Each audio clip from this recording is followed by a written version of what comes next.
हाँ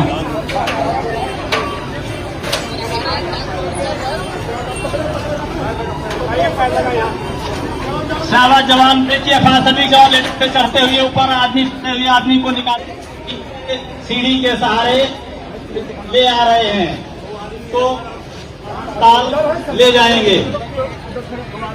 फांसी के जवान अपना अदम्य साहस दिखाते हुए जवान को नीचे उतारते हुए ले आ रहे हैं।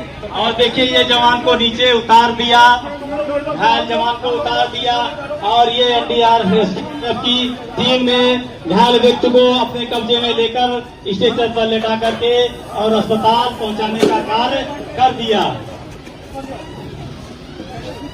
ये देखो ऊपर फंसे